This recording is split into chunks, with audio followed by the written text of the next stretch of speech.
Buenas tardes y bienvenidos a este nuevo conversatorio de la Universidad Central del Caribe.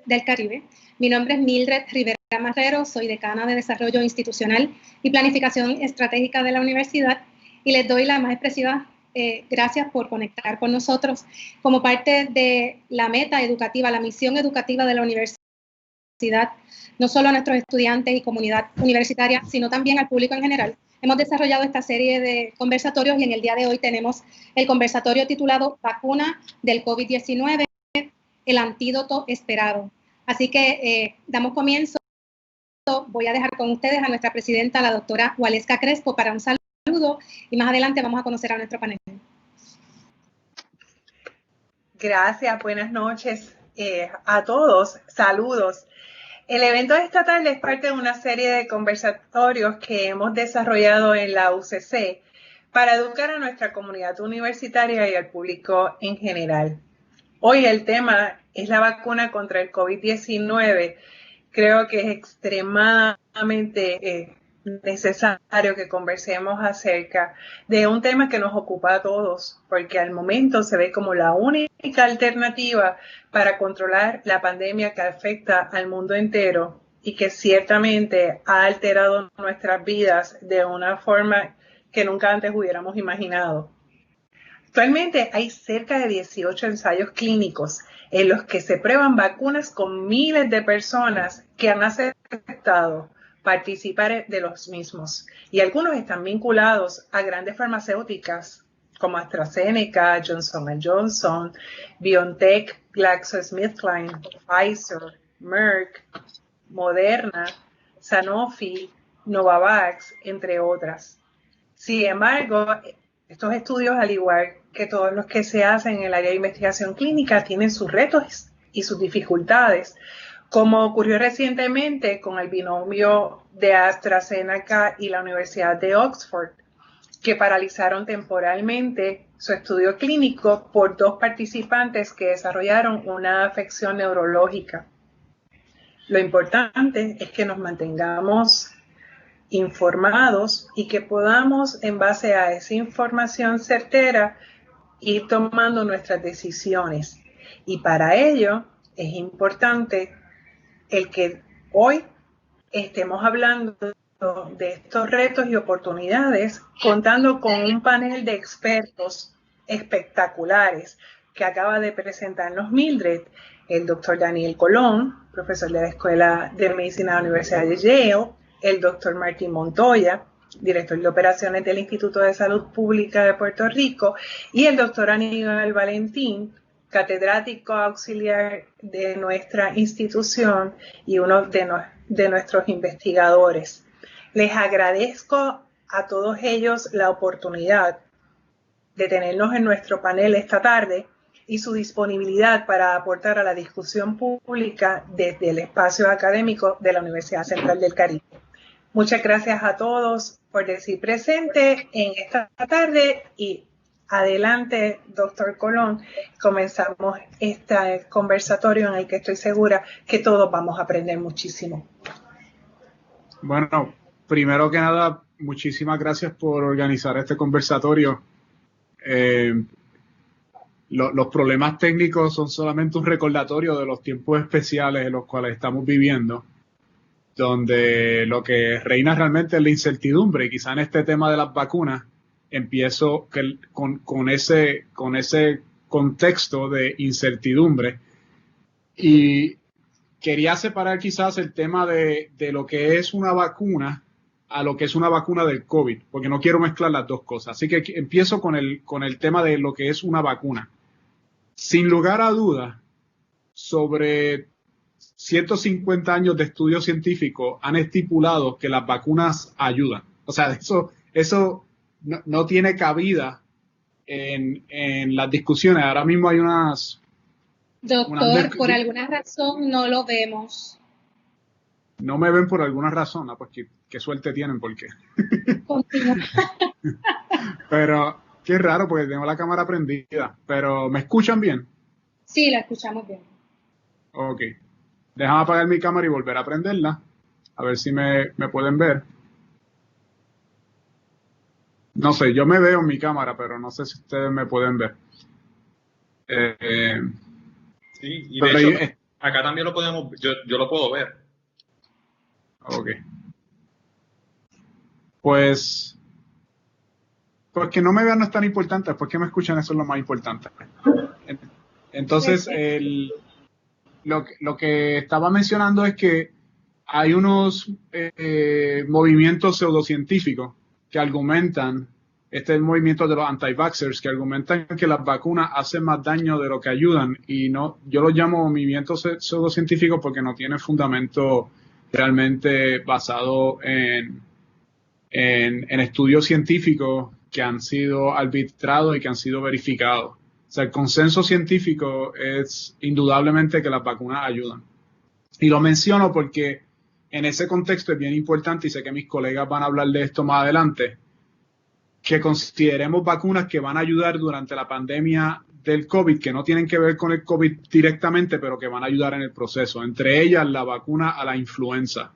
La vacuna a la influenza es bien importante. Quizás el mensaje más importante que puedo dar yo hoy es que a los que estén escuchando este programa, que vayan y se vacunen para la influenza. ¿Por qué es importante la vacuna para la influenza? Pues Martín lo va a cubrir un poco más en detalle, pero en resumidas cuentas, una persona que se enferme de influenza, los síntomas son muy similares a los del COVID, puede haber complicaciones con el COVID, pero aunque no haya complicaciones con el COVID, además de los peligros inherentes en la infección, está el hecho de que va a estar utilizando recursos que se deberían estar disponiendo a personas que se enfermen con el COVID, para lo cual no existe una vacuna ahora mismo. Una persona con influenza va a estar utilizando pruebas, por ejemplo, que se supone que se estén utilizando para el COVID, y va a estar utilizando otros recursos si la hospitalizan, etcétera, que van a afectar a pacientes del COVID. Ahora, hablemos de las vacunas del COVID como tal. Y cuando estábamos planificando este programa, yo le comentaba a los moderadores que se conoce menos de lo que se conoce. O sea, que esto es un tema bastante nuevo y controversial, porque la vacuna, como el COVID es nuevo, no existe una vacuna. O sea, una cosa que hay que entender sobre el COVID es que todos nosotros, la razón por la cual es tan infeccioso es porque nosotros somos todos susceptibles, y somos todos susceptibles porque a ninguno de nosotros nos ha dado el COVID antes. También hay otro tema secundario que lo va a estar tratando mi colega, el doctor Valentín Acevedo, que tiene que ver con la reinfección del COVID, inclusive si te ha dado COVID, pero si no te ha dado, sin lugar a dudas, quedas muy susceptible a la posibilidad de que te dé COVID. Y también, como no ha existido nunca el COVID antes, o sea, no se sabía de esta enfermedad, pues tiene la complicación añadida de que pues no hemos tenido tiempo como sociedad o como comunidad científica de desarrollar vacunas que respondan al COVID. Hay una carrera enorme a nivel global de tratar de desarrollar vacunas, y quizás el mejor instrumento, voy a tratar de compartir aquí mi monitor para ver si lo ven. Me dicen por favor si pueden ver la pantalla mía. ¿La pueden ver? Del New York Times. ¿La ven o no? Sí, la podemos ver. Ok. Este instrumento que lo genera el New York Times es uno de los mejores instrumentos que hay ahora mismo. Lo genera un grupo de científicos y periodistas científicos, donde tienen el desarrollo de las vacunas a nivel global, no solamente a nivel de Estados Unidos, a nivel de todos los países. Y las vacunas, cuando se desarrollan, además de la fase inicial de la conceptualización de la vacuna, lo que tiene unas 3 o 4 fases donde se está probando la eficacia de la vacuna, pero también se está probando que la vacuna no cause más daño de lo que ayuda, porque entonces sería inútil. Y yo primero quería destacar este recurso, pero también destacar que vean la carrera que hay por generar una vacuna, y esto a nivel global, y las razones porque el país que genere las vacunas pues va a tener prioridad en términos del uso de las vacunas, y esa prioridad le va a permitir a ese país, o sea, ha sido una de las carreras científicas quizás más aceleradas que hemos visto desde quizás la carrera por llegar a la Luna. Y hay mucho conocimiento científico que se está generando. Lo que quería mencionar sobre la vacuna, lo que se espera hacer es, si esta es la cápsula del virus, pues se espera que el cuerpo aprenda a reconocer el virus antes de que el virus surja. Eso es qué es lo que es una vacuna. Realmente la vacuna, todas las vacunas son versiones amortiguadas como yo digo, como en el boxeo se usan los chatas para practicar, los boxeadores usan los chatas para practicar antes de la pelea, pues unas versiones amortiguadas del virus para que el cuerpo entonces genere estas proteínas que se llaman anticuerpos, que están aquí representadas como una Y, que son proteínas que reconocen entonces el virus de verdad, si el virus de verdad llega a infectar el cuerpo y le dice al cuerpo, mira, que hay un agente patogénico, y el cuerpo entonces se deshace de él o pelea contra él. Entonces, la manera en que muchos de estas, como por ser un virus, la manera en que muchas de las compañías que están generando vacunas ahora mismo lo están tratando de hacer que el cuerpo lo reconozca es inyectando no tanto las proteínas que forman parte de esta cápsula donde está el virus, que es parte del virus, sino que inyectan este espiral que está aquí, que representa el material genético del virus, en forma de ARN o ADN, y ese material genético, pues, que está amortiguado, genera algunas de estas proteínas dentro del cuerpo. El cuerpo entonces genera estos anticuerpos y reconoce el virus y te da algún tipo de protección. Sin embargo, a pesar de que hay muchos intentos, hemos visto que ninguna vacuna realmente ha sido aprobada todavía. Y hay una carrera. Pero veamos estas vacunas que están aprobadas para uso limitado. Y lo que quería enfatizar de esas vacunas de aprobación para uso limitado, que podemos encontrarlas aquí al fondo de la página, muchas de ellas están, a buscarla aquí, limited. La mayoría de ellas están generadas por países como China o Rusia, que tienen, todas ellas de hecho, están generadas por países como China, compañías en China y Rusia, que pues tienen estipulaciones salubristas que son diferentes a las estipulaciones salubristas de Estados Unidos o Puerto Rico. Entonces hay que ver si los datos salubristas y las aprobaciones de esos países aplican para uso en Estados Unidos. En Estados Unidos ha habido, y en Europa ha habido discusiones sobre uso de algunas vacunas acelerado tan pronto como en noviembre. Pero la comunidad científica, yo diría que gran parte de la comunidad científica está preocupada de que se vaya a acelerar la implementación de vacunas que no hayan pasado por todo el rigor científico por razones político-partidistas que estén relacionadas con las elecciones. Eso no quiere decir que las vacunas no funcionen en general, por eso es que yo empecé con el mensaje al principio, enfatizando de que las vacunas sí funcionan, pero la vacuna del COVID como tal, hay que reconocer que no sabemos cómo vaya a funcionar y que hay una preocupación de parte de la comunidad científica de que se esté acelerando el proceso, que no se esté pasando por el rigor científico y que eso entonces vaya a terminar perjudicando a las personas que si no se hace de la manera correcta. Más adelante, después que presenten mis colegas Martín y Aníbal, voy a conversar un poco sobre cómo aplica este caso en particular a Puerto Rico y cómo el Fideicomiso de Ciencia y Tecnología ha estado colaborando con el Departamento de Salud, quizás en pensar cómo se va a monitorear el asunto de las vacunas en Puerto Rico cuando llegue el momento de implementarla ampliamente. Y con eso quizás voy a terminar esta parte de mi discusión de las vacunas preliminar y pasarle entonces el podio a mi colega, el doctor Martín Montoya. Yo paré de compartir el monitor, ¿no? Sí. Sí, muy bien.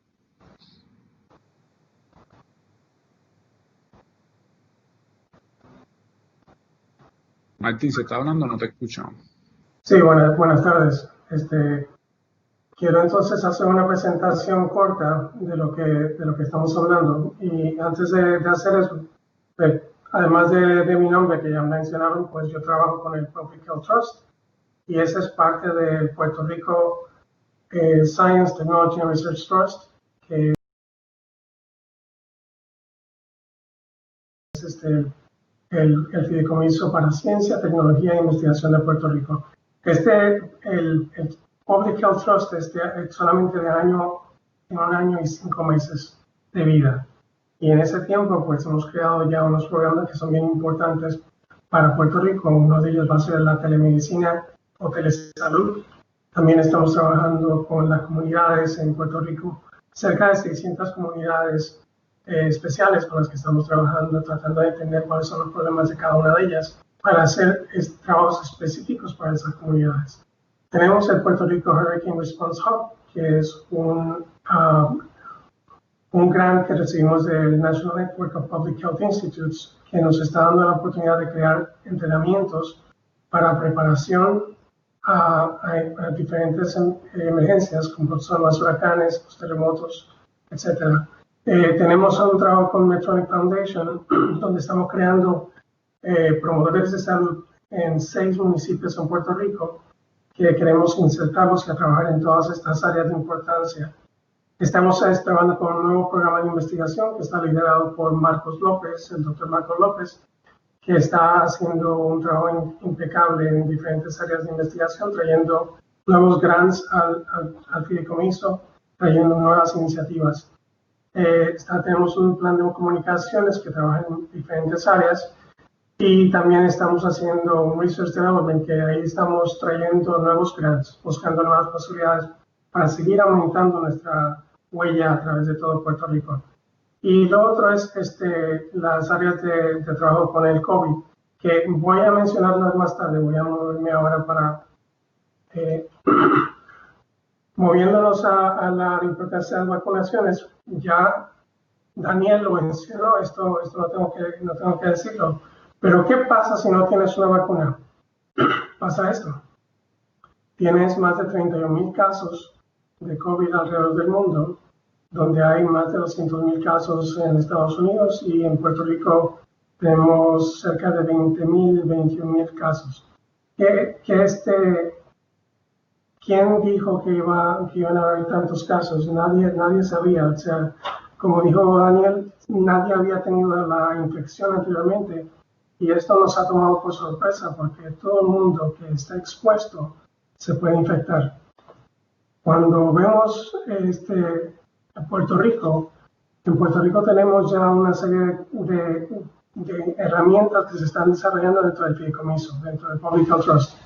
Esta es una herramienta que mira a los 14 días de infección, y eso lo estamos trabajando con los epidemiólogos de 18 municipios. Lo que pueden ver en la parte de arriba de esta gráfica es que de 20 años a 59 a 60 años es el tope donde tienes la mayor cantidad de gente que está infectada. O sea que eso que dice la gente, no, esta es una enfermedad de viejos, esta no es una enfermedad que no tengo que preocuparme. Tienen que preocuparse, porque en muchos de estos casos de gente joven acaban en el hospital y algunos tienen muchas complicaciones. Y más que nada, esas complicaciones no se ven ahora. Puede que muchas de estas complicaciones sigan adelante por muchos años. Es que hay efectos neurológicos que se están viendo. Y lo otro importante aquí es, pueden ver cómo la cantidad de municipios, esta gráfica, hace 3 semanas, 4 semanas, estaba en anaranjado, en verde y en amarillo. Y ahora está casi toda roja. ¿Qué significa? Que se ha aumentado la cantidad de infecciones y es algo que tenemos que parar. Si quieren mirar todos estos datos, pueden entrar para lasaludpublica.org, está aquí a la parte de abajo. La compañía o el grupo que se pudo mirar la pandemia desde un principio y decir qué es lo que está ocurriendo, cómo se está moviendo, es un grupo que se llama Health Metrics and Evaluation Group, Instituto de Health Metrics and Evaluation de la Universidad de Washington. Ellos dijeron que íbamos a tener 200,000 casos para el 1 de octubre en Estados Unidos. Pues estaban casi, fue alrededor del 21 de septiembre, no fue el 1 de octubre, pero tenemos los 200,000 casos, ya sobrepasamos los 200,000. Y si miran esta gráfica, cuando se mantienen las precauciones debidas, no va a subir tanto, de 200,000 subirá a 260,000. Pero si la gente empieza a no usar las máscaras, a todas las cosas que no se deben hacer, pues podría llegar a un nivel de 450 casi, de 50,000 personas que pueden morir en Estados Unidos. ¿Qué pasa en Puerto Rico? En Puerto Rico estamos viendo que ahora mismo estamos alrededor de 500, 600 muertes. Si este tren sigue y mantenemos nuestra calma, pues vamos a mantenernos cerca quizá de 2.000 muertes al final de año, primero de enero. Si no se mantiene eso, si la gente se va al garete, como dicen aquí en Puerto Rico, pues podríamos llegar a doblar ese número y quizá tener más de 4.000 casos de muertes por COVID-19. Algo que también quería mencionar es que hay una disparidad en las minorías en Estados Unidos. O sea, comparando la gente de color, gente blanca, gente que son nativos de Alaska, son indios de Hawái, latinos y negros. Pueden ver que la población, los afroamericanos o negros son 31% de la población, pero tienen 39% de los casos de COVID. Y un 45% de ellos han fallecido, de los que entran al hospital.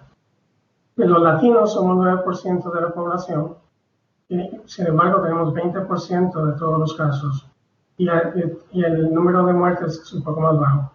Compara esto con todo el resto de la población de las diferentes minorías, y mirando a los blancos, que son 53% de la población, tienen 36% de los casos y 46% de las muertes. Así que definitivamente hay una diferencia en cuántos casos ocurren en toda la población a nivel de minorías. Y eso tiene que ver probablemente porque las minorías tienen que trabajar y trabajan en la área de servicio y tienen que estar expuestos no solamente a sus familias, a sus allegados, pero también a la gente con la que trabajan. Ya mencionó Daniel el Vaccine Tracker, que te dice qué compañías están haciendo sus vacunas. Estoy diciendo que la Academia Nacional de Ciencias, Ingeniería y Medicina tiene un comité que se creó para mirar cómo se van a distribuir estas vacunas cuando salgan dentro de Estados Unidos. ¿Quién tiene las prioridades? Si son los niños, si son los mayores, si son la gente con más morbilidad, pueden tener casos de diabetes o de problemas con el corazón, o gente que son los primeros respondedores, los que están en los hospitales y en las clínicas.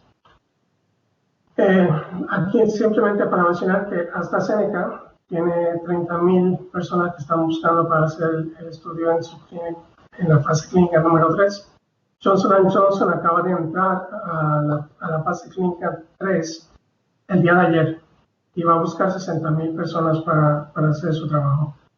Moderna, que trabaja con una colaboración con NIH, va a trabajar en una vacuna que es contra el mRNA, que es el ácido ribonucleico que está dentro del capsid del virus.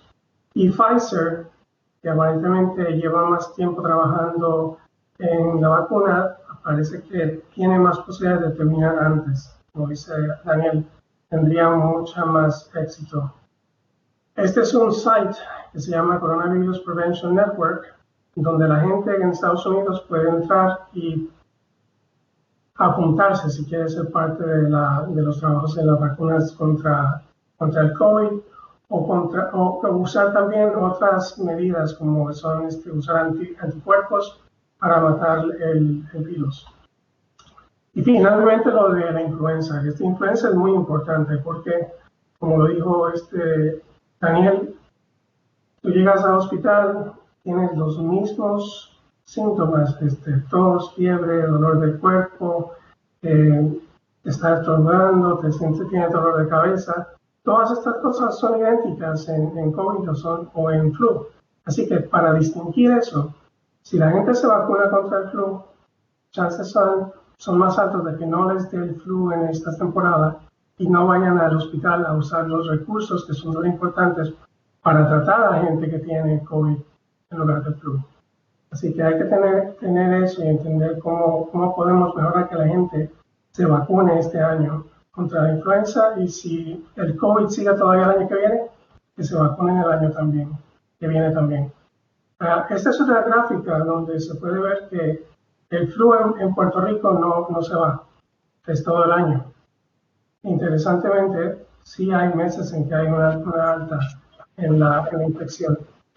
Y se puede ver en la parte de abajo de esta tabla que aunque tiene muchos casos de flu, 52.000 hace dos años, el año pasado 20.000, solamente han hospitalizado 2.000 personas o 1.000 personas, dependiendo de la temporada. Pero esa gente que está hospitalizada podría no tener que estar hospitalizada si se está haciendo la vacuna, si se pone su vacuna y no tiene que llegar a ese punto. Así que, importante. Y aquí hay unas conclusiones, pero realmente voy a quitar esto porque yo creo que es más importante que hagamos una discusión, como habíamos mencionado anteriormente. Déjame salir de aquí.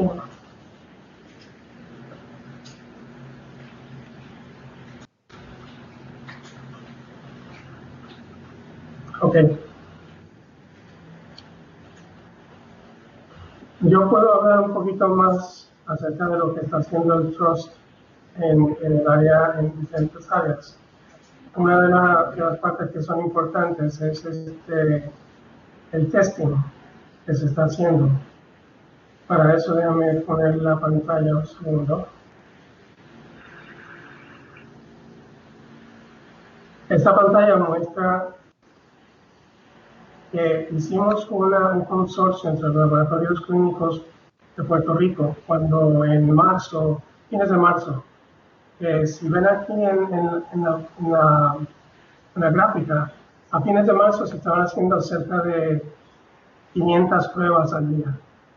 ¿Qué hicimos? Hicimos una búsqueda de por qué no se estaban haciendo estas pruebas que son tan importantes para poder decir quién tiene la enfermedad, quién es infeccioso y quién no. Y se trabajó con esos laboratorios para que aumentaran el número de pruebas. Y estos laboratorios que son el laboratorio Brinken, Immunoreference, OnePlus, Toledo, Ponce, Immunoreference, Quest y la Universidad de Puerto Rico del Centro de Ciencias Médicas, en los últimos meses, desde marzo hasta ahora en septiembre, han llegado de casi cero a más de 500.000 muestras. ¿Okay? Se han hecho más de 500.000 muestras en Puerto Rico. Y estos laboratorios son increíblemente capaces y pueden seguir ayudando a Puerto Rico para que baje la pandemia. Y que esa es una de las áreas que trabajamos. Otra área que hemos estado trabajando es el área del libro de ACHU. ACHU es un libro que se creó para los niños, para que aprendieran qué es lo que tienen que hacer cuando se habla del virus. Enseñarles, este es un grupo de la gente del fideicomiso que se juntaron, hicieron el libro, hicieron el ACHU 1 y este es ACHU 2. Te enseñan cuál es la diferencia entre el asintomático y el asintomático, qué tienes que hacer, diferentes juegos para que los niños vayan aprendiendo sopa de letras, cómo se transmite el virus, lavado de manos, cómo se debe poner la mascarilla correctamente, diferentes cositas que pueden ver que se puso mucho esmero para que se le diera información clave a los chicos de Puerto Rico. Y estamos buscando que compañías y otra gente nos ayude a imprimir copias para que se puedan llevar a todos. Otra cosa que hemos estado haciendo son cosas como esta, que son trabajo acerca del COVID. Y un trabajo bien importante que acabamos de empezar, es un trabajo del CDC, el Departamento de Salud y nosotros, es para hacer un Casper modificado. Casper es para ver cómo se está moviendo el virus dentro de Puerto Rico mirando a la seroprevalencia. Aquí se van a hacer un estudio de 1.617 hogares en Puerto Rico que están seleccionados en una forma aleatoria. Se están creando equipos para las 7 regiones que trabajan, que son parte del Departamento de Salud. Y dentro de esas, cada clúster va a ir, van a ser 9 equipos de 3 personas, una persona que va a tomar la muestra de sangre, una que va a hacer la entrevista y otra persona que va a ser el líder del grupo. Son 63 grupos. Así que esto es un trabajo que va a ser monumental. Cuando tengamos toda esa información de los anticuerpos que se están haciendo en esta población, Y lo vamos a comparar, que es más importante, en 3 meses. Y vamos a ver las mismas personas, hacer la muestra de sangre y a ver cómo se está moviendo el virus en tiempo casi real. Y que esa información se va a compartir para que todo el mundo entienda cómo está ocurriendo. Y es algo, bueno, como estaba diciendo, monumental. Tenemos otras cosas que estamos haciendo, pero quiero darle oportunidad al resto del grupo para que puedan seguimos hablando de los otros temas que son también bien importantes para este grupo. Gracias, doctor.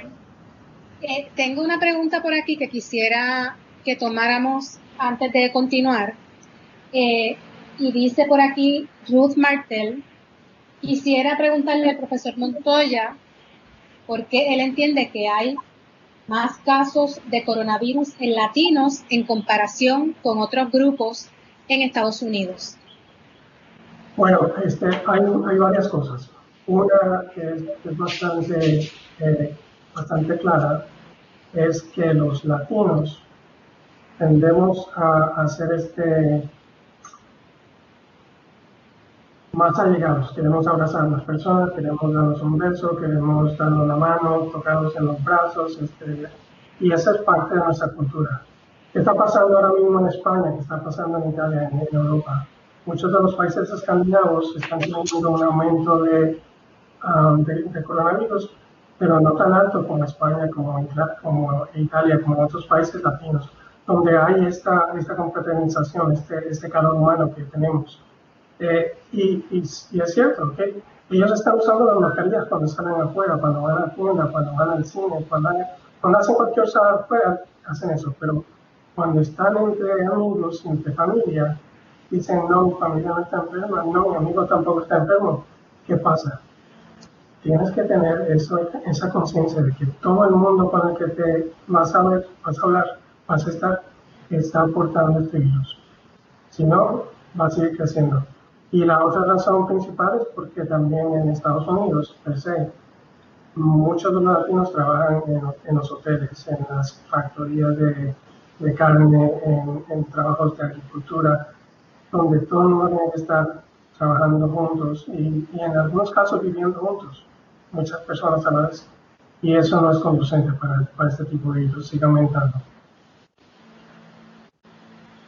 Y me gustaría tomar otra preguntita antes de continuar, que quizás el doctor Daniel Colón nos pueda responder. Eileen Llorens nos saludos, buenas noches. Sí. Hola, Eileen Llorens nos comenta que en los estudios que se están haciendo se han saltado pasos y se está acelerando, y qué seguridad vamos a tener de que esas vacunas van a estar bien desarrolladas y o fiscalizadas por grupos independientes. No, sí, gracias por la pregunta, Eileen. O sea, es una preocupación que comparte la comunidad. Yo soy del área de educación y de salud. Sí, tenemos ahí a la Hola. Sí. ¿Me escuchan bien? Sí, perdón. Ok, no hay problema. Le estaba diciendo que esa es una preocupación que comparte la comunidad científica. Y lo que está mencionando Eileen es que yo mostré que habían unos 3 pasos, fase 1, fase 2 y fase 3, que son diferentes fases que se han establecido con el tiempo. Y se están combinando las fases. Están llamando ahora, por ejemplo, le dicen fase 1, 2 o fase 2, 3 para tratar de acelerar el proceso. Y si bien uno entiende la urgencia de la vacuna y la importancia, los doctores y también los científicos nos alineamos con esto, con el juramento hipocrático de no querer hacer más daño, o sea, cuando uno trata de ayudar, no querer hacer más daño al paciente también. Y es bien importante que se utilicen todos los rigores de la ciencia en casos clínicos. Y gracias a Dios, o sea, a pesar de que todos los sistemas son corrompibles, hay una comunidad científica robusta a nivel global que que está alzando la voz de alarma sobre estas situaciones. Hay que entender que todavía no se ha distribuido ninguna vacuna. La voz de alarma ahora mismo viene siendo una voz de alarma sobre la posibilidad de que se distribuya una vacuna de manera precipitada, pero no ha sucedido. No ha sucedido con el caso de COVID todavía.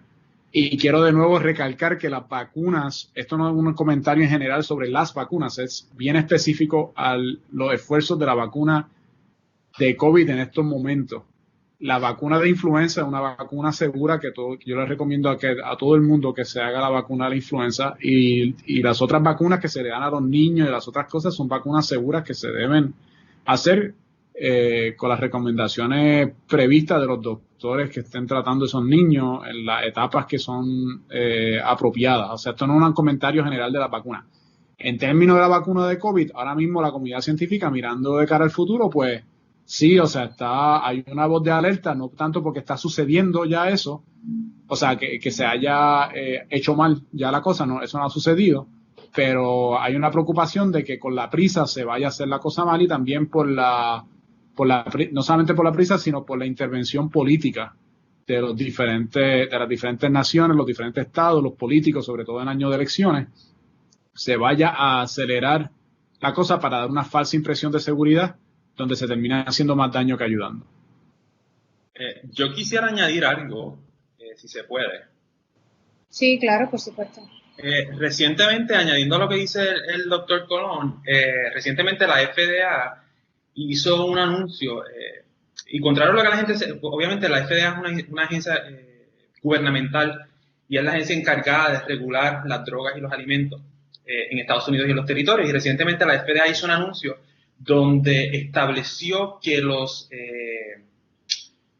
protocolos que va a seguir, los requisitos que tiene la FDA para aprobar cualquier vacuna que se diga que está lista para distribuir a la población, son requisitos bien altos, y que la FDA pues obviamente no reconoce que hay un problema de confianza del público con las agencias gubernamentales, y la FDA está muy clara en eso, y ellos han sido claros que ellos siguen siendo igual de rigurosos, y hasta cierto punto van a ser más rigurosos con la vacuna del COVID, pues por la premura que tiene, porque como dice el doctor Colón, pues quieren asegurarse que no se pasan o no se saltan los pasos que son requeridos. Ese es el primer punto, o sea que en términos de la agencia que regula esto, ellos están muy al tanto de eso. Y número dos, las vacunas son una de las cosas más seguras que existen en el arsenal médico. Contrario a los medicamentos, muchas veces cuando tú tienes un medicamento aprobado y tú se lo vas a dar a un paciente, tú tienes que considerar el riesgo o el beneficio que tiene ese medicamento, considerando que el paciente pues tiene unos riesgos dada la enfermedad. En el caso de la vacuna se le pone a personas saludables que no tienen ningún tipo de enfermedad. Por lo tanto, tienen que ser mucho más rigurosas, tienen que ser mucho más seguras que los medicamentos, y eso se logra mediante la investigación científica rigurosa y la participación de todos los científicos a nivel global y de las agencias reguladoras a nivel global. Así que en términos de seguridad,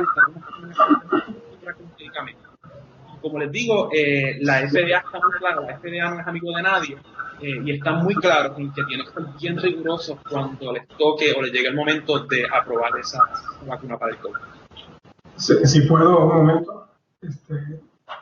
Yo estoy de acuerdo totalmente con lo que dijeron mis dos compañeros. Lo que es bien importante cuando llegan a fase 3, que se hacen estudios de 10.000, 20.000, 30.000, 60.000 personas. Lo importante ahí es que se termine el proceso de esa vacuna, de la tercera fase, y que se haga el análisis de esa data. Analizar 50.000 casos, analizar 30.000, 20.000, no es nada fácil, especialmente cuando tienes que ser bien riguroso, así que, y ver cualquier secundario o terciario que haya ocurrido, neurológico, de otras formas. Así que cuando se hace la comisión que ve estos resultados, después de ese análisis, tiene que hacer una recomendación hasta que esa comisión, que es una comisión separada de la FDA, da el asentimiento de que esta vacuna es segura. Entonces yo diría que yo me pongo la vacuna, por ejemplo. Pero eso no cuenta, como decíamos anteriormente, otras vacunas que ya han sido probadas y que son buenas, hay que seguir poniéndoselas. Perfecto, vamos a aprovechar para continuar entonces con el doctor Aníbal Valentín, que nos iba a hablar un poco de los casos de reinfección que se han registrado, doctor. Sí, pues aprovecho entonces la oportunidad para hablar un poquito sobre eso. Recientemente han salido unas noticias donde se han registrado unos casos de reinfección y esto es algo que probablemente ha estado ocurriendo desde el principio de la pandemia, simplemente ahora pues se han detectado científicamente. Y esto es común, es algo que va a seguir ocurriendo, probablemente hay muchos más casos de los que nosotros pensamos. Pero estos dos casos de reinfección que se han dado son interesantes porque ambos han tenido, en el paciente reinfectado, han tenido efectos diferentes. Por ejemplo, en uno de los pacientes que se reinfectó, que me parece que fue en el paciente se reinfectó, se logró probar que el virus, el coronavirus que lo infectó la segunda vez era diferente al coronavirus que lo infectó la primera vez. Pero este paciente tuvo, luego de la primera infección, tuvo inmunidad, el sistema inmunológico pudo generar inmunidad y el paciente fue protegido en la segunda reinfección, por lo tanto no desarrolló síntomas. Contrario al segundo paciente que ocurrió en los Estados Unidos, en el estado de Nevada, me parece que fue, donde el paciente sí desarrolló, también fue el coronavirus que infectó al paciente la segunda vez, fue un coronavirus diferente al primero, y la inmunidad que pudo haber generado ese paciente ante la primera infección no fue suficiente para defenderlo y el paciente pues generó síntomas moderados a severos en la segunda infección. Así que eso es un asunto que probablemente va a seguir ocurriendo, es normal que ocurra en una pandemia, y nos va a ir diciendo, le va a ir dejando saber a la comunidad científica cómo es que el sistema inmunológico está reaccionando a ese virus. Es común, nosotros sabemos y lo hemos hablado en diferentes foros, el sistema inmunológico es bien diferente de persona a persona, la manera en que responde es diferente. No sabemos el estatus de las personas al momento de infectarse, que son factores que van a influir en el hecho de que la persona pueda tener inmunidad o no, o pueda ser reinfectada una segunda vez. Ahora, estos casos de infección, si bien es cierto que son normales, nos levantan una pregunta y nos levantan la pregunta de que si la vacuna que se genere sea una vacuna que sea capaz de defendernos ante infecciones secundarias. O sea, si bien es cierto que entonces el sistema inmunológico de algunos pacientes los defienden de segundas infecciones, también tenemos evidencia ahora de que en otros pacientes no se da el caso, por lo tanto podría levantar la posibilidad de que la vacuna que se genere sea una vacuna de temporada como es la vacuna de la influenza y sea una vacuna que haya que generarse cada cierto tiempo para poder proteger mayor cantidad de población y así poder tener una población bastante protegida.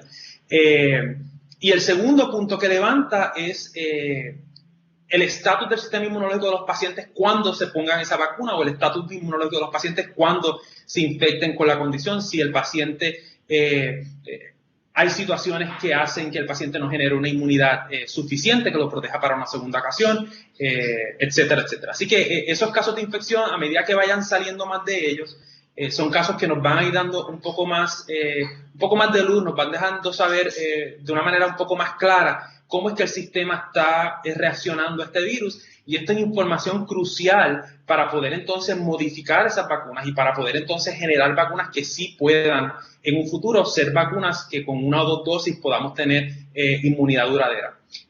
Antes de terminar, esos casos de infección, quería recalcar que con otros coronavirus como el SARS o el MERS, se sabe que nosotros sí generamos inmunidad y en estos casos de esos otros coronavirus la inmunidad puede durar 2, 3, 4 años y eso se ha medido en otras infecciones.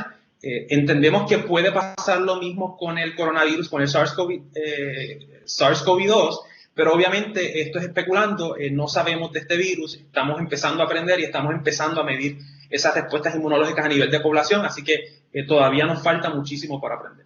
Pero que cuando escuchen esos casos de reinfección no se alarmen, eso es algo muy normal en las infecciones y es muy normal para el sistema inmunológico reencontrarse con un virus o con un patógeno que ha visto en el pasado y pues generar infecciones diferentes o en el caso de algunos, pues la protección sea suficiente. Daniel me parece que quiere aportar, pero tiene el micrófono apagado. Estaba diciendo sí, gracias por recordármelo. Doctor, relacionado a eso, yo iba a mencionar que las personas que le haya dado el COVID, que tampoco se confíen de que porque le ha dado el COVID no les podría dar nuevamente. Correcto. Es importante mantener la protección por esos mismos casos de reinfección, porque, o sea, quizá una persona que esté escuchando oiga en este programa mucha duda sobre cuándo va a suceder la vacuna, mucha duda de cómo se va a ver la vacuna, mucha duda de si hay reinfección o no. Y la razón es porque tenemos que reconocer que estamos ante una pandemia donde todo el mundo, literalmente el planeta Tierra completo, está descubriendo sobre este virus.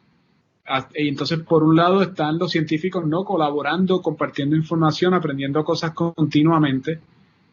También hay una carrera política dirigida por los países, donde tienen unos intereses económicos de poder sacar la vacuna primero para entonces los países tener una posición más fortalecida, ¿no? Económicamente y políticamente. Y todo eso está ocurriendo simultáneamente. Son tiempos únicos, pero en ese contexto es importante entonces que Puerto Rico monte también su propia respuesta, que no sea una respuesta secundaria a la respuesta que se está montando en Estados Unidos, porque va a llegar la ayuda demasiado tarde, que es lo que ha tratado de estar haciendo el Fideicomiso de Ciencia, como estaba mostrando Martín. Hacerlo está bien en colaboración con Estados Unidos, pero que no esperando por Estados Unidos para que se hagan las pruebas en Puerto Rico y otras cosas. Y consistente con eso, ayer hubo un anuncio muy importante donde en colaboración entre el Departamento de Salud y el Fideicomiso de Ciencia y Tecnología se estableció una comisión para aprobación de pruebas. ¿Qué tiene que ver eso con las vacunas? Tiene que ver porque, como estaba mencionando tanto el doctor Montoya como el doctor Valentín, cuando la población genera inmunidad hacia el virus, pues ya hay un asunto donde la población, Dios mediante, llega a un punto donde tiene como población una inmunidad, se llama inmunidad de rebaño. Y se tiene que ir entendiendo cómo están surgiendo esos patrones de inmunidad a nivel de toda la población. Y para poder hacer eso, necesitamos pruebas. Y las pruebas que necesitamos son paradójicamente pruebas que tienen muy mala reputación en Puerto Rico en estos días, porque fueron las pruebas que se compraron a destiempo al principio de la pandemia, son las pruebas serológicas. Pero las pruebas serológicas son muy útiles como pruebas de cernimiento cuando se utilizan correctamente, y el uso correcto de la prueba serológica es para precisamente establecer el cernimiento de si a la población le ha dado ya el virus y si han desarrollado una respuesta inmune hacia el virus, bien sea por la vacuna o bien sea por la exposición al virus. Y Puerto Rico, cuando llegue el momento de establecerlo la vacuna o entender cómo está su población respondiendo, va a necesitar una agencia que le dé la agilidad para poder medir eso, medir la respuesta de la población, y ahí es que entra entonces lo de esta agencia del PRODETEC.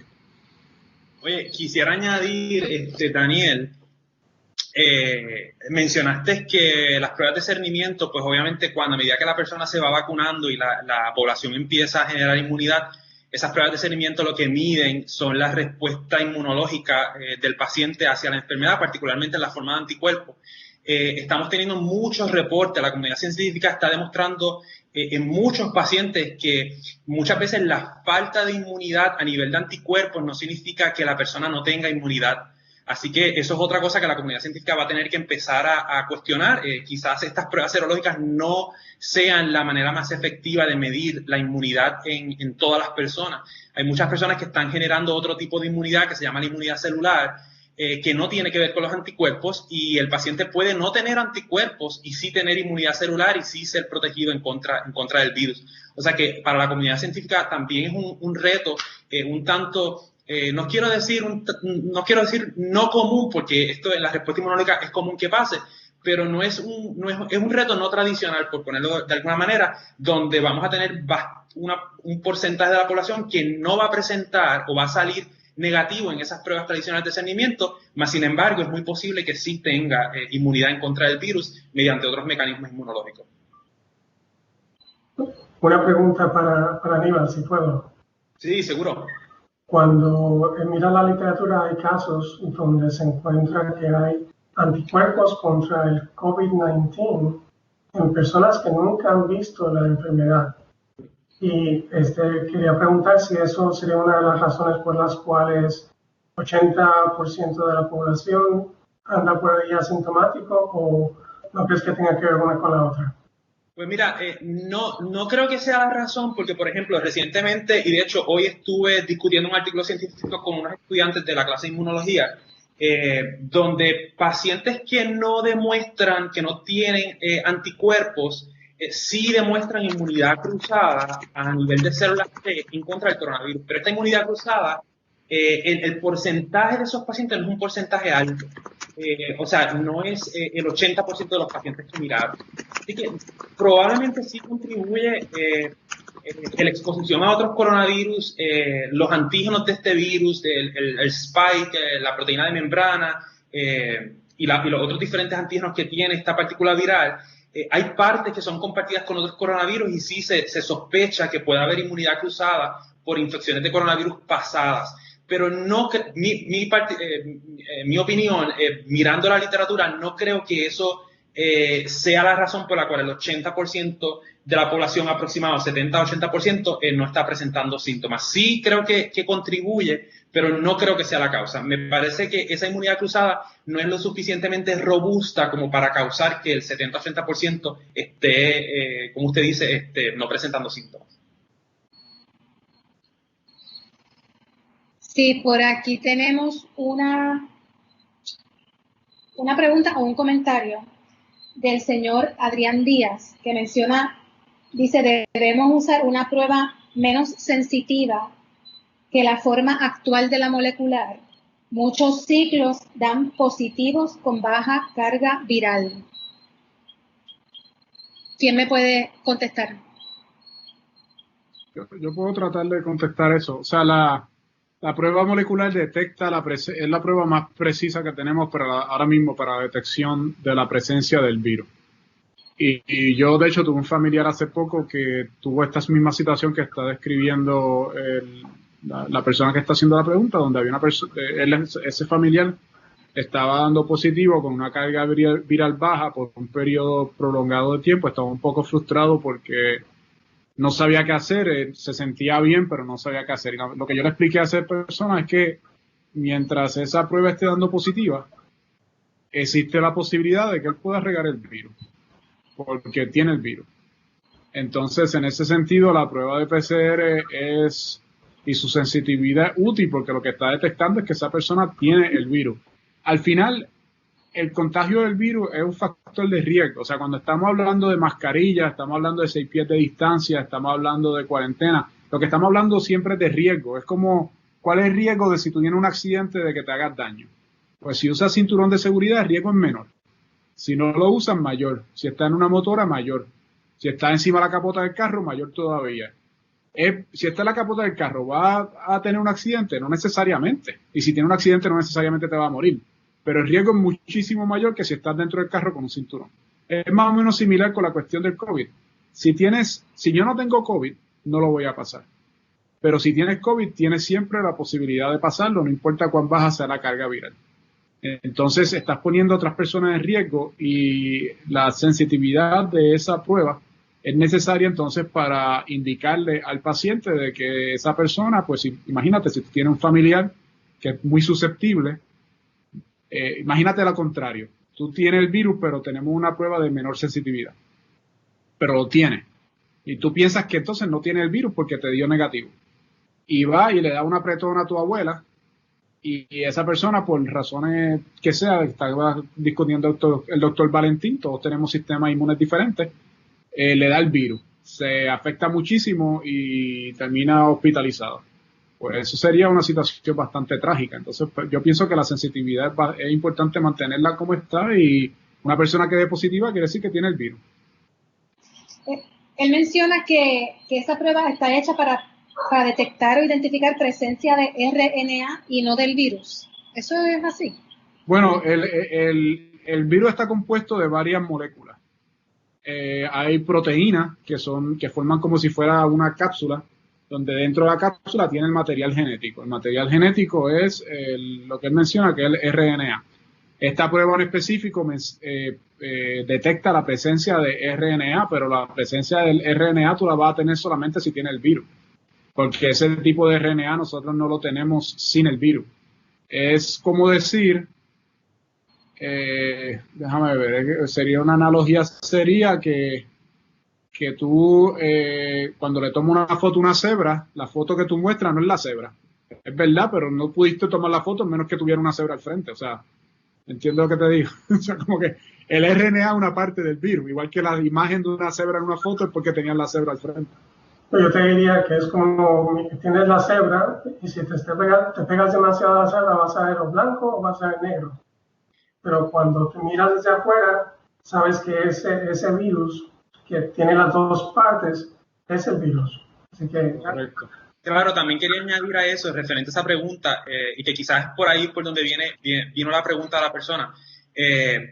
La persona está correcto y lo que dicen los doctores es correcto. Si no tienes el virus, no deberías tener el RNA, pero se pueden dar casos donde a finales de la respuesta inmunológica, donde ya uno tenga las partículas virales controladas y se pueden dar casos donde tú no tengas partículas virales infecciosas, pero sí queden remanentes de moléculas de RNA en el sistema y eso se puede detectar.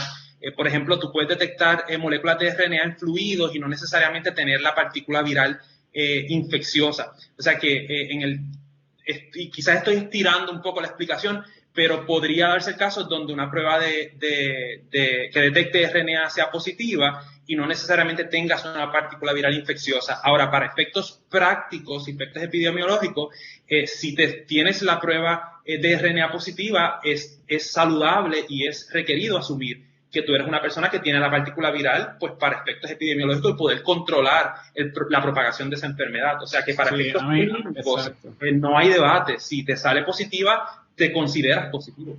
Exacto. Yo digo que desde un punto de vista así académico definitivamente debe haber una etapa en la cual quizás tú puedas detectar alguna RNA. Lo que tú dices no es falso, pero a mí se me haría difícil decirle a una persona que esté dando positiva a la prueba molecular que quizás esta es la parte final de la infección que no se tiene que preocupar. Entonces mi mensaje al público es, si estás dando positivo, aunque la carga viral es baja, presume que tiene el virus y que puede infectar a otras personas. Exacto, sí, ahí no hay manera de buscar la explicación alterna. ¿Es eso o es eso? Yo creo que ante el escenario que han planteado, que todavía hay mucha incertidumbre, ¿verdad? En el desarrollo de la vacuna, en el proceso de la inmunidad que se desarrolla por las personas que se infectan con el coronavirus. Yo creo que lo más prudente es que mientras la vacuna llega y en la manera en que llegue, nosotros tenemos que seguir todos los protocolos para evitar el contagio que se nos ha dicho, ¿verdad? Y que se ha repetido por ahí, que mucha gente todavía no sigue. Lo mencionó ahorita el doctor Daniel Colón, utilizar la mascarilla. Ahora mismo la orden ejecutiva vigente establece que tenemos que tener la mascarilla bien colocada, aun cuando salgamos, ¿verdad?, a la calle, cuando estemos en lugares cerrados, cuando estemos con cualquier persona, pero aún para salir de nuestras casas. Así que la utilización de la mascarilla bien utilizada con la nariz y la boca por dentro, ¿verdad?, de la mascarilla. El estar a distancia, ¿verdad?, el distanciamiento físico, que muchas veces es lo que a veces fallamos mucho en eso. Nos ponemos la mascarilla, pero entonces nos juntamos, nos sacamos fotos, nos abrazamos o estamos sentados bien cerca. Y todas esas medidas, lavado de manos frecuente, todas esas medidas son bien importantes que se sigan en lo que llega la vacuna, que todavía no se sabe, ¿verdad?, cuál de todas esas estudios finalmente terminará en una vacuna segura y que llegue a todo el mundo, porque de hecho una de las cosas que se ha mencionado es que inicialmente la vacuna va a llegar a los primeros respondedores y profesionales de la salud y luego llegará a la comunidad en general, ¿verdad? Así que ni siquiera cuando la vacuna esté lista va a llegar a todos nosotros. Y esto es, y yo creo que es importante también destacar que la noche de hoy hemos estado hablando de estudios científicos que se están haciendo respondiendo a la situación actual. Tenemos gente que nos está viendo y están comentando que no creen en las vacunas y, ¿verdad? Respetamos la opinión de todo el mundo, pero estamos evaluando aquí, analizando hechos que están ocurriendo en este momento del desarrollo de la vacuna. Así que mientras eso llega, si usted cree o no cree, póngase la mascarilla, mantenga distancia y no esté en lugares cerrados con aire acondicionado que recicla, ¿verdad? Porque se expone a un contagio. Doctor, iba a decir algo. Yo quería decir algo a las personas que no creen en las vacunas. Yo tengo una opinión un poquito más fuerte sobre eso. Yo diría, no es cuestión de fe. O sea, esto no es una creencia como tú crees en Los Ángeles, no es eso. Es cuestión de evidencia. Y si tienen la capacidad de análisis científico, los exhorto a que miren el sinnúmero de estudios como los que mostró el doctor Montoya, pues esto es un tema bien importante. Cuando uno no se vacuna, uno se pone en peligro la salud de uno y la salud del prójimo. Estoy hablando de las vacunas en general, no la situación del COVID específico. Pone en peligro la salud de uno y la salud del prójimo, número uno.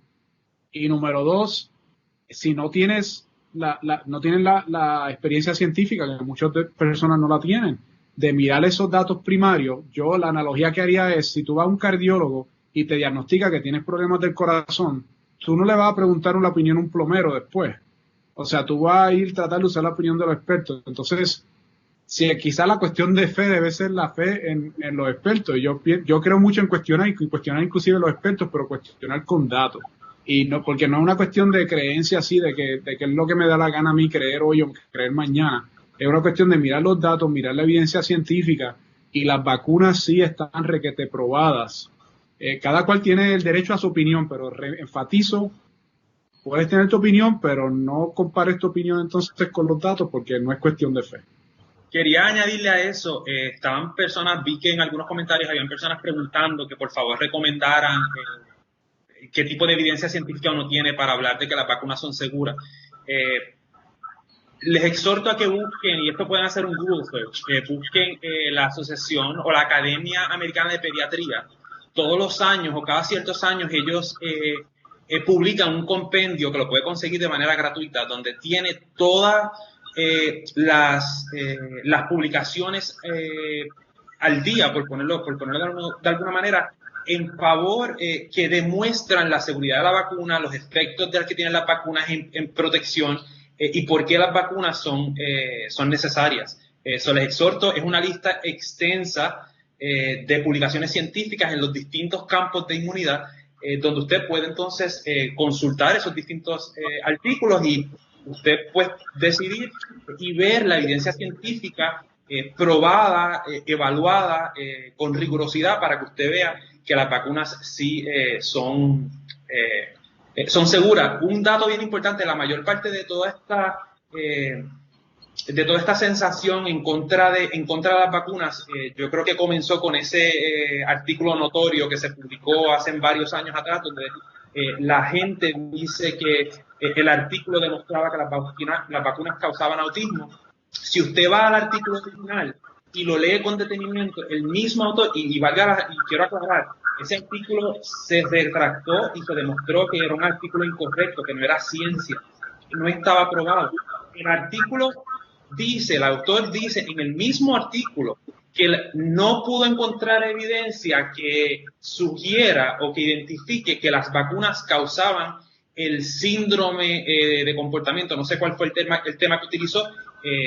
O sea, él mismo está diciendo que en su estudio él no pudo determinar que las vacunas causaban autismo, mas sin embargo la comunidad, por decirlo de alguna manera, bautizó ese pseudo descubrimiento, y pues hemos tenido el efecto que hemos tenido hasta el momento. Pero es bien interesante, si usted de verdad no cree en las vacunas, vaya al artículo original que causó toda esta conmoción y léalo, para que usted vea que el mismo autor dice que ellos no tienen evidencia para reclamar lo que reclamaron. Sí.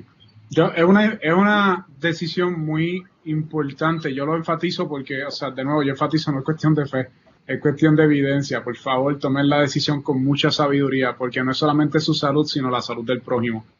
Porque para bien o para mal, la manera en que funciona la inmunidad, esta es lo que llaman la inmunidad de rebaño. La capacidad de algunas personas que no tienen el privilegio de conseguir una vacuna o vacunarse, la capacidad de esas personas no enfermarse depende de que otras personas se vacunen. Entonces, hasta cierto punto, el inclusive pensar que la vacuna no es necesaria viene de un privilegio de no haberse enfermado con estas enfermedades para las cuales existen vacunas, porque la mayoría de nosotros pensamos que sí son necesarias. La mayoría de nosotros responsablemente nos vacunamos, responsablemente vacunamos a nuestros hijos, y por esa razón usted no está enfermo.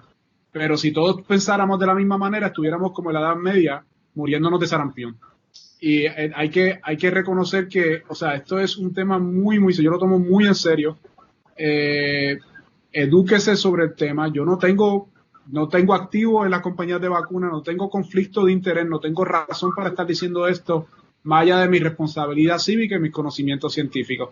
Si yo cojo un avión y yo veo un piloto experto volando el avión, yo no le voy a argumentar al piloto experto que deje que el señor que está gritando en la parte de atrás, que está volando el avión mal, que pilotee el avión. ¿Por qué? Porque el piloto es el que cogió y dedicó años de experiencia a eso. Yo llevo, 20 años estudiando ciencia. Lo que estoy diciendo no lo digo a la ligera, y ni tampoco mis colegas aquí lo estarán diciendo a la ligera. Exacto. Totalmente de acuerdo. Y quería traer un punto que es de importancia que no se ha mencionado, y ese es que la vacuna del COVID-19 no va a llegar ahora en noviembre, no va a llegar en diciembre. Para la gente normal, para todo el mundo, probablemente ni hasta mediados del año que viene o después. Así que estamos hablando verano, otoño del 2021, quizás hasta el 22. Así que no importa que te digan que ya tienen la vacuna, manténganse preparados, manténganse seguros de usar sus mascarillas, hacer todo lo debido para que no te enfermes y no enfermes a los demás. Te cuidas y yo te cuido. Y me cuidas a mí también. Sí, antes de culminar, hay una pregunta que vamos a tomarla que dice Amber Sullivan: si contraigo el COVID-19 con baja carga viral y se lo transmite a otra persona, ¿esta persona también tendrá baja carga viral o eso va a depender de su sistema inmune? Eso va a depender del sistema inmune de la persona, y particularmente aunque la persona tenga carga viral, también un factor bien importante es la cantidad de partículas virales que infectan la segunda persona. Hay muchos factores envueltos en cómo la persona que recibe ese virus va a responder a él, pero la contestación corta es que no. Si tú tienes una infección de coronavirus, baja carga viral y lo transmites, el cómo la persona que lo reciba responda a él puede ser completamente diferente a cómo responde. Muy bien, pues si no tienen algún otro comentario, antes de retirarnos, agradezco muchísimo la participación de nuestros panelistas de esta noche, que de una manera clara nos han hablado de todo este asunto de las vacunas del COVID. Así que agradecemos nuevamente su participación, agradecemos a todas las personas que se han conectado con nosotros. Y recuerden que en la Universidad Central del Caribe continuaremos realizando conversatorios para educar sobre este tema del COVID-19 en diferentes aspectos y cómo impacta de diferentes maneras. De hecho, el próximo martes 29 vamos a tener un conversatorio que está relacionado con el impacto que tiene el COVID en la salud cardiovascular. Ese es el Día Nacional del Corazón y vamos a tener aquí al director médico del Centro Cardiovascular de Puerto Rico y del Caribe, el doctor Sotomonte, y también vamos a tener al cardiólogo Luis Molinari, que es facultativo de la universidad, y van a estar hablando de ese tema el próximo martes 29 a las 6 de la tarde, así que los esperamos nuevamente. Muchas gracias, buenas noches y muchas gracias a nuestros panelistas. Gracias. Buenas noches, un placer. Buenas noches, gracias y mucha salud a todos. Mucho éxito a todos. Muchas gracias.